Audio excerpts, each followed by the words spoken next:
pemerintah di kita ini kan selalu mendiskreditkan Islam. Orang yang menjelekkan Islam aman-aman aja. Ya. Tapi sebaliknya, yang menyerang Islam, membela. Yang menyerang Islam aman, tapi orang yang membela Islam kena pidana. Apakah ini mata satu juga sistem pemerintahan? Dan memang itu ciri pemimpin yang benar. Lain dengan pemimpin jahiliyah yang mereka kagak layak juga, nonjol-nonjolin diri, muncul wajahnya di semua pohon-pohon tiang listrik, ya kan? Gitu, ya kan? Dipaksa nanti vaksin, ya kan? Vaksin kan nanti mandatory. Mandatory itu artinya apa? Wajib, kudu wajib, ya kan? Kalau disuntik cuma bayar 300.000, kalau nggak mau disuntik 5 juta. Jadi kalau Anda masih memilah-milah antara ini rezim, ini sistem dunia gitu ya, ini cuma masalah waktu aja. Gitu, lama-kelamaan juga kita akan ngerti gitu bahwa semuanya insya Allah gitu. Dan jangan lupa, kita ini hidup di era pertarungan opini itu dahsyat sekali, perselisihan opini dahsyat sekali. Makanya salah satu hal yang saya anjurkan semua kita lakukan adalah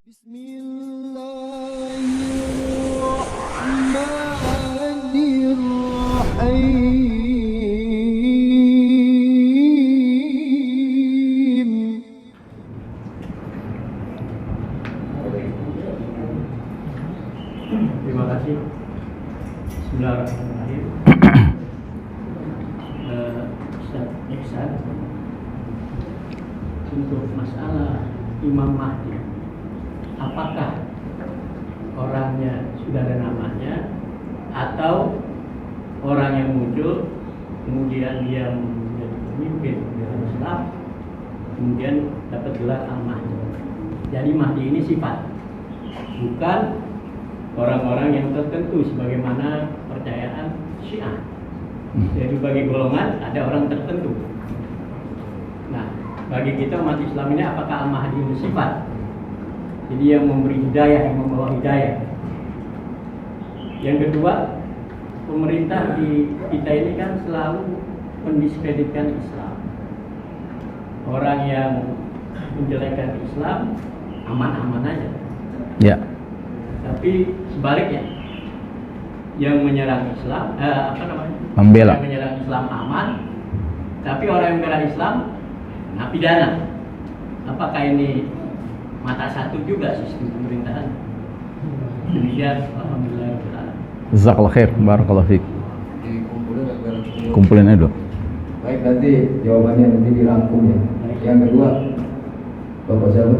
Rifki. Bapak Rifki. Assalamualaikum, Ustaz Hasan Tajung. Waalaikumsalam.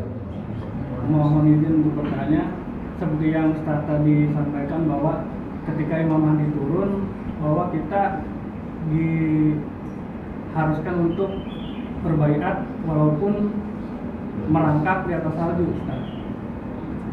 Kenyataannya hari ini kita tidak ada pemimpinan Islam, Ustaz. Jadi bagaimana atau siapakah yang kita baiat pada hari ini? Sedangkan saya pernah membaca hadis, walaupun saya lupa hadisnya, bahwa seorang muslim yang tidak ada baiat maka wafat jahiliyah. Mohon penjelasan. Terima kasih. Baik, yang ketiga, nama Saya Mulyadi. nama Bapak Mulyadi. Tafadhol. Waalaikumsalam warahmatullahi. Yang saya ingin tanyakan adalah di sekitar lingkungan saya itu ada 2 masjid yang dekat. Itu semuanya ya memberi tempat buat setan dan juga silang-silang gitu ya, Ustaz ya. Nah itu sekarang ini apakah saya sih masih sholat di situ?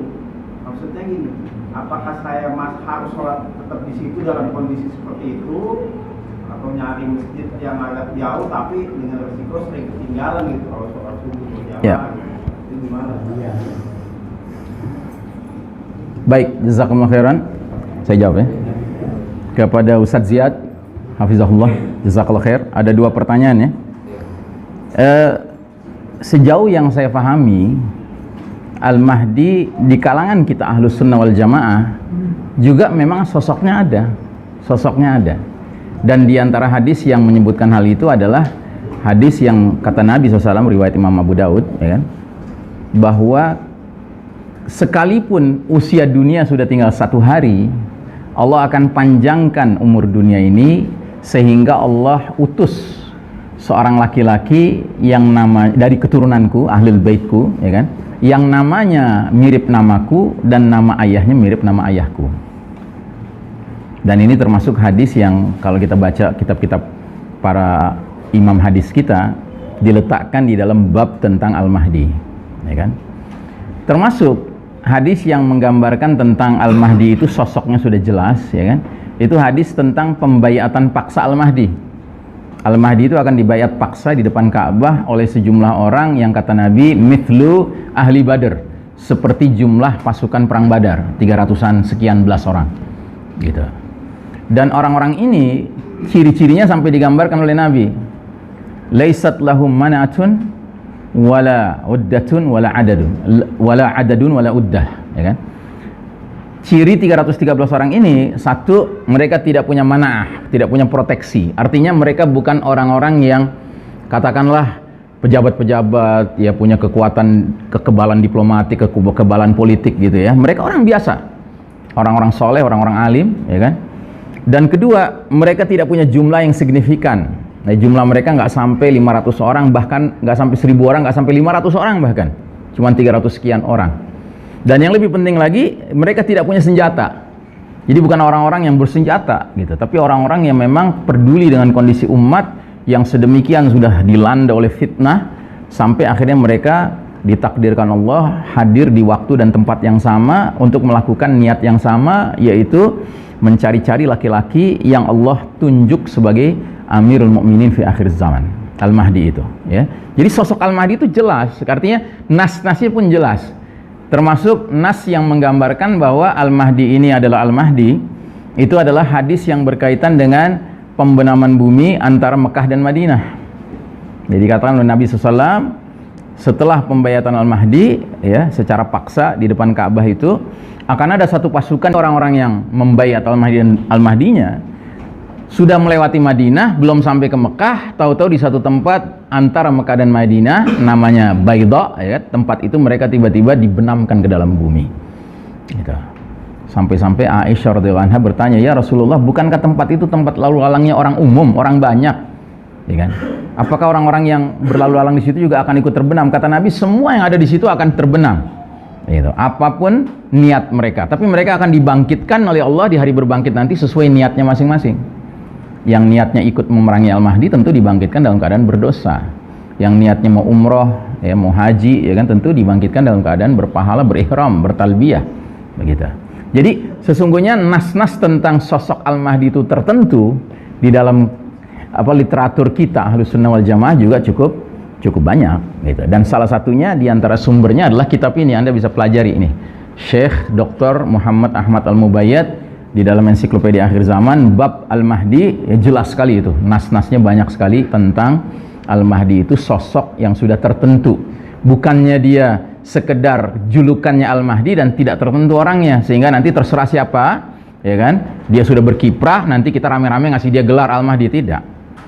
Al-Mahdi itu laki-laki yang mendapat petunjuk dari Allah dan sekaligus laki-laki yang ditunjuk oleh Allah untuk memainkan peranan khas, khusus, namanya peranan Amirul Mukminin fi akhir zaman, begitu, ya. Nah, tapi ada juga yang mengatakan, kenapa Al-Mahdi mesti dibaiat paksa di depan Ka'bah, ya. Al-Mahdi perlu dibaiat paksa karena ketika dia mau dibaiat, dia menolak, gitu. Dan pertanyaannya, kenapa dia menolak? Dia menolak karena dia justru sangat paham betapa beratnya amanah untuk menjadi pemimpin umat Islam sedunia, ya. Dan dia bahkan tidak tahu kalau dirinya Al-Mahdi. Jadi Al-Mahdi tidak tahu dirinya Al-Mahdi sampai akhirnya dia mengalami pembayatan paksa. Dan pengertian pembayatan paksa itu dalam sebuah hadis diterangkan, ketika Al-Mahdi menolak, sejumlah orang ini yang jumlahnya seperti pasukan perang Badar ini justru dengan keras mengatakan, kalau engkau tidak terima baiat kami akan pukul tengkukmu. Artinya diancam bunuh, ya, sampai begitu. Jadi pemimpin dalam Islam itu ketika dunia sudah dalam kezaliman yang sangat merata ini, itu sampai ke tingkat justru dia yang harus diancam, gitu. Kalau kagak mimpin kita, ya kan, kita bunuh kamu, gitu, ya kan. Sehingga dia menerima kepemimpinan itu dengan perasaan kariha, perasaan tidak suka. Dan memang itu ciri pemimpin yang benar. Lain dengan pemimpin jahiliyah yang mereka kagak layak juga, wah nonjol-nonjolin diri, muncul wajahnya di semua pohon-pohon tiang listrik, ya kan? Gitu. Kagak layak juga, maksa-maksa umat gitu untuk mendukung dirinya. Kalau perlu dikasih duit, kalau nggak mau diancam, gitu, ya kan?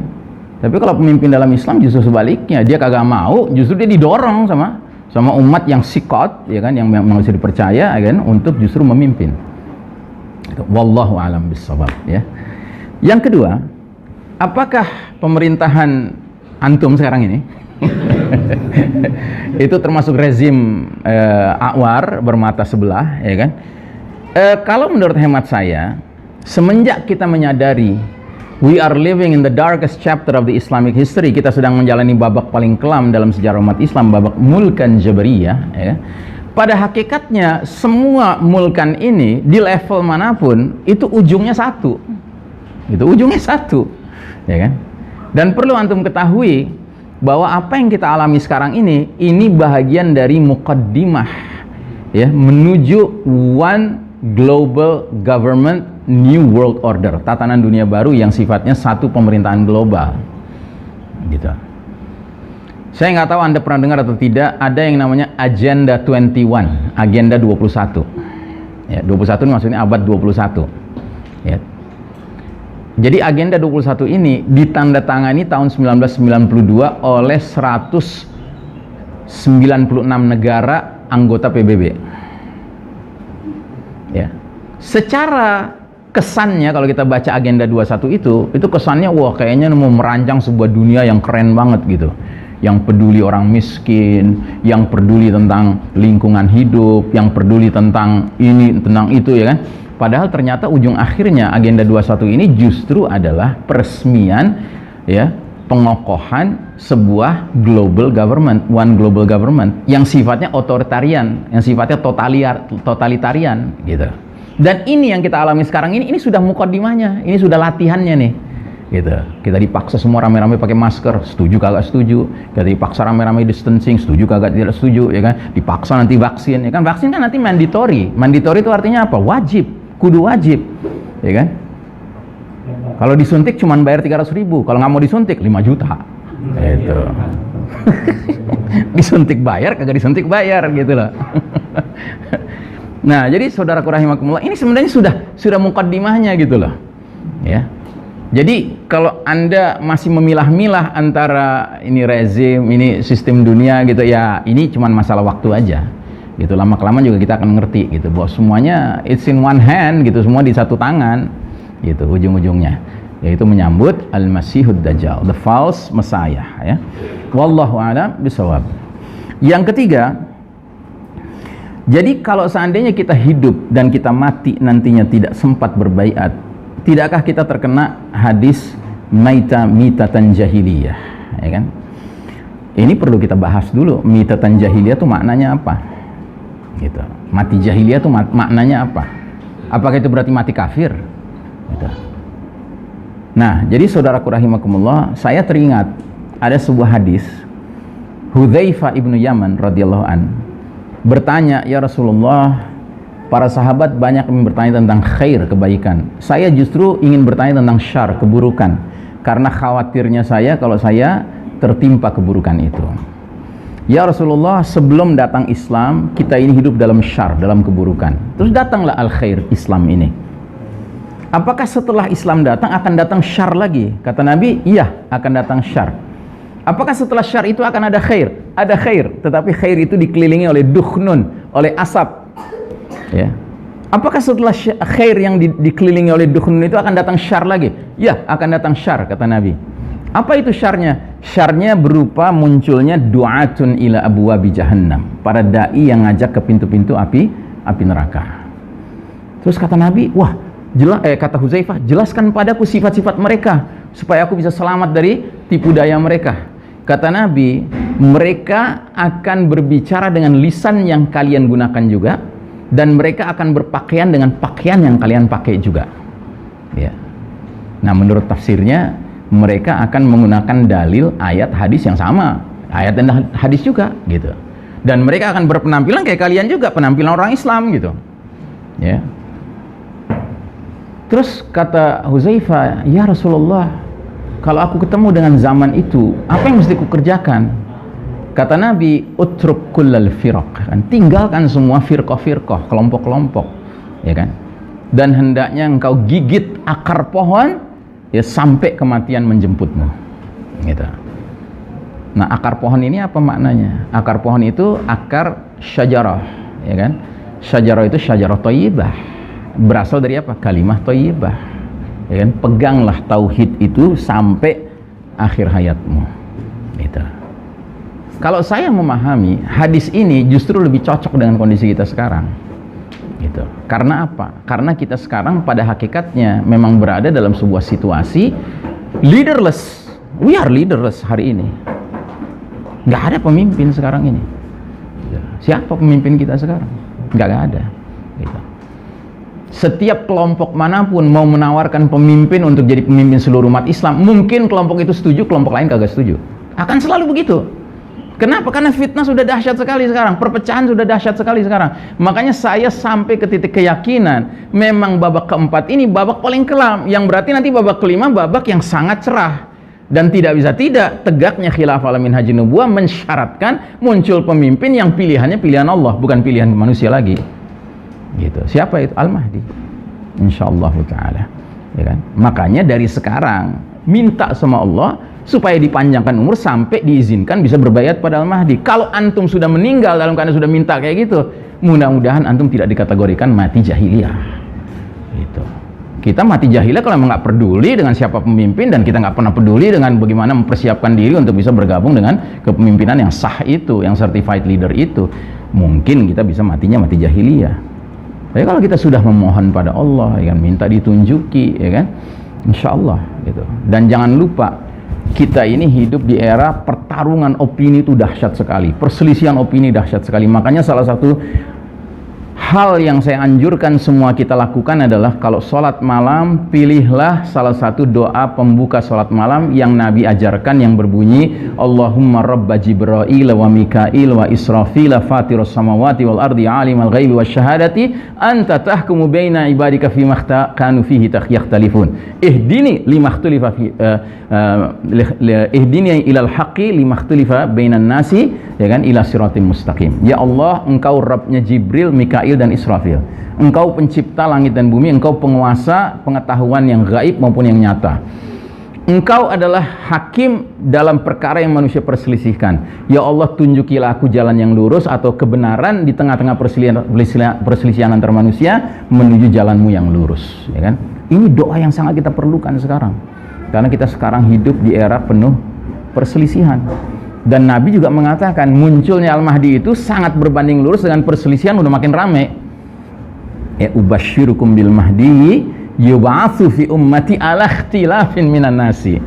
Ya ku kabarkan berita gembira diutusnya Al-Mahdi saat perselisihan antar manusia menjadi-jadi dan gempa-gempa banyak berlangsung dan skalanya skala Richter berat, ya kan? Dan Al-Mahdi akan penuhi bumi secara merata dengan keadilan setelah bumi tadinya dipenuhi secara merata dengan kezaliman, ya. Jadi ini sesuatu kondisi yang memang kita harus lalui, saudaraku, gitu. Tapi kita harus lalui dengan tetap mengedepankan akal sehat, hati yang tentram, ya, di bawah naungan bimbingan Allah Ta'ala, ya. Jangan gerusa-gerusu, jangan merasa panik, ya kan, jangan kemudian ingin melakukan langkah-langkah yang nggak dicerna baik-baik, gitu kan. Karena apa? Karena ini zaman penuh fitnah, ya. Fitnahnya banyak sekali. Ya, mudah-mudahan Allah Ta'ala menyelamatkan kita dari berbagai fitnah ini sehingga kita tetap menjadi hamba Allah yang di satu sisi imannya benar dan tetap istiqomah, ya. Baik, pertanyaan selanjutnya, dan ini pertanyaan terakhir. Oke, ada dua masjid dekat, dua-duanya distancing, dua-duanya menghormati syaitan, ya kan. Bagaimana kalau saya pergi ke masjid yang agak jauh, yang rapat, yang tidak distancing, saya cenderung akan telat terus, ya kan. Ada dua pilihan. Pilihan pertama, ya berangkat lebih pagi gitu supaya nggak telat, ya kan. Nah, pilihan kedua, ya kan, antum pergilah ke masjid yang dekat, tapi jangan sendirian, at least berdua, sekurang-kurangnya berdua, tapi yang satunya lagi harus orang yang sepaham dengan antum, sehingga sekalipun antum sampai di masjid itu yang lain pada distancing, antum setidaknya dengan dia rapat, gitu. Sehingga kita sudah menyatakan di depan Allah, ya Allah, aku tetap ingin menegakkan sunnah nabimu, tapi aku bukan penguasa masjid ini, aku nggak bisa rubah aturan main yang berlaku di masjid ini. Setidak-tidaknya untuk diriku, aku sudah menunjukkan, aku bawa teman yang aku berapat dengan dia, gitu. Saya kira begitu ya solusinya. Wallahu a'lam bishawab. Ya, cukup.